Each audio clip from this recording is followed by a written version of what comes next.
बस भाई बस, गाड़ी रोक दो, मेरे साले का घर आ गया। अरे दीदी, जीजाजी, आप लोग आ गए। कैसे हैं जीजाजी? अरे वो सब बाद में, पहले टैक्सी वाले के पैसे चुकता कर, इसे बहुत जल्दी है। हाँ हाँ जीजाजी, मैं अभी पैसे दे देता हूँ। टैक्सी वाले भैया, कितने पैसे हुए आपके? जी कुल मिलाकर 6,000 रुपए। अरे मर गया रे, 6,000? भाई टैक्सी का किराया मांग रहे हो या हवाई जहाज का? अरे जीजाजी, ये क्या है? टैक्सी वाला 6,000 रुपए मांग रहा है।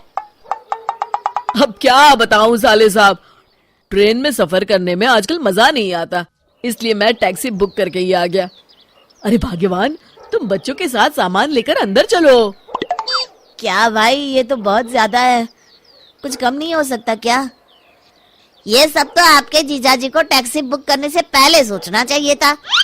एक शहर से दूसरे शहर टैक्सी लेकर जाओगे तो इतने तो पैसे लगेंगे ना। मेरे पास समय नहीं है, जल्दी मेरे पैसे दो। ठीक है देता हूँ। मनोज मजबूर होकर टैक्सी वाले को पैसे दे देता है। फिर शाम को जब सब लोग खाना खा के उठते हैं, जीजाजी, ये आपका कमरा है। ओह, ये कमरा कुछ ठीक नहीं है। वो कमरा किसका है? वो मेरा कमरा है। हाँ, वो कमरा ठीक है। चलो बच्चों, हम वहां सोएंगे। अगली सुबह, अरे मालती, मेरी कार कहाँ चली गई? आपकी कार सुबह सुबह जीजाजी बाहर घूमने के लिए लेकर चले गए। अरे जीजाजी बिना बस में भी तो जा सकते थे, अब मैं ऑफिस कैसे जाऊंगा? तभी वहां मनोज की दीदी रेणुका आ जाती है। अच्छा, तो अब तू अपने जीजाजी को बस में भेजेगा? अरे तू खुद बस में क्यों नहीं चला जाता? अरे लेकिन दीदी। देख मनोज, अगर तू इस तरह की छोटी छोटी बातों पर मुंह फुलाएगा ना, तो हम आज यहाँ से चले जाएंगे। हाँ। अरे दीदी, आप तो बुरा मान गई, मैं तो मजाक कर रहा था। मनोज मन मार कर बस में बैठकर ऑफिस चला जाता है। फिर रोज किसी न किसी बहाने मनोज के जीजाजी उसकी कार लेकर चले जाते थे। उधर दूसरी तरफ रेणुका और उसके बच्चे पूरा दिन मालती से खाने के लिए तरह तरह की चीजें बनवाते थे। अरे मालती, मेरा दोस्त बिल्लू आया है, आज इसके लिए बढ़िया बढ़िया खाना बनाना। जी जीजाजी। कुछ दिनों के बाद, हाय रे मेरे कंधे, मर गया रे, रोज रोज बस में लटक के ऑफिस जाना अब मेरे बस की बात नहीं है। दर्द के मारे मेरा पूरा शरीर टूट रहा है। मालती, जरा मेरे कंधे तो दबा दो। अरे सारा दिन रसोई घर में खड़े खड़े और घर की साफ सफाई करने के बाद तो मेरे हाथ पैरों ने जवाब दे दिया है। अब तो मुझसे एक मक्खी भी नहीं मारी जाएगी। इस तरह रोज शाम तक दोनों बेहाल हो जाते हैं। फिर एक दिन, अरे भाई मनोज, मेरी दुकान पर तुम्हारे जीजाजी के पूरे 10,000 रुपए की उधारी हो गई है। भाई मैंने तो तुम्हारा मुंह देखकर उन्हें उधार दिया था, अब मेरे पैसे दे दो, मुझे बहुत जरूरी काम है। क्या? अरे मर गया रे, 10,000 की उधारी। फिर मनोज मन मारकर अपने जीजाजी की उधारी चुकता करता है। मालती, अब तो हद हो गई, अगर जीजाजी यहाँ और कुछ दिन रुके तो हम सड़क पर आ जाएंगे।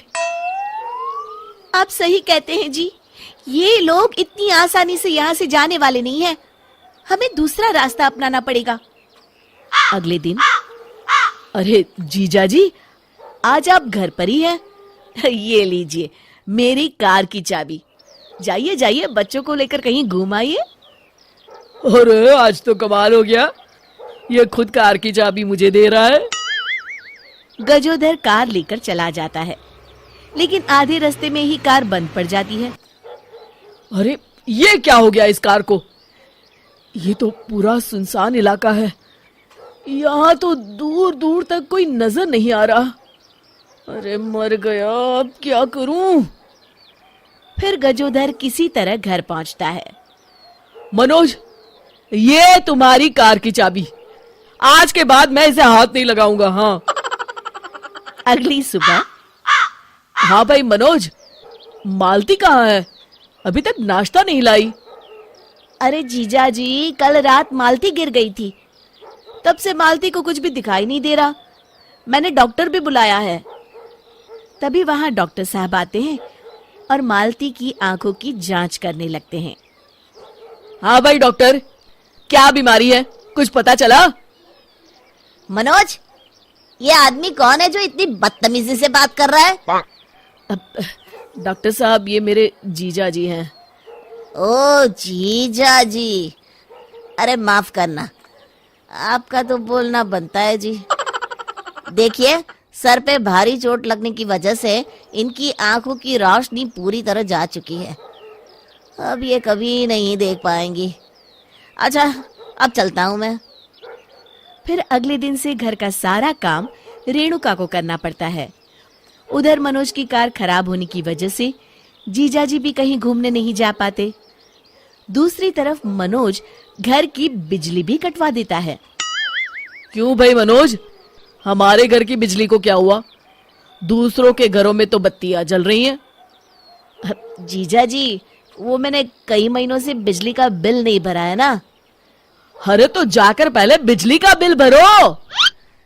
अरे जीजा जी, हजारों रुपए भरने पड़ेंगे। मेरे पास अभी इतने पैसे हैं नहीं। अब तो इसी तरह गुजारा करना पड़ेगा जी।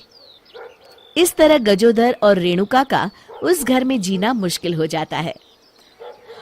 हाय मेरी कमर, इतने लोगों का खाना बना बना कर मेरी तो हालत खराब हो गई।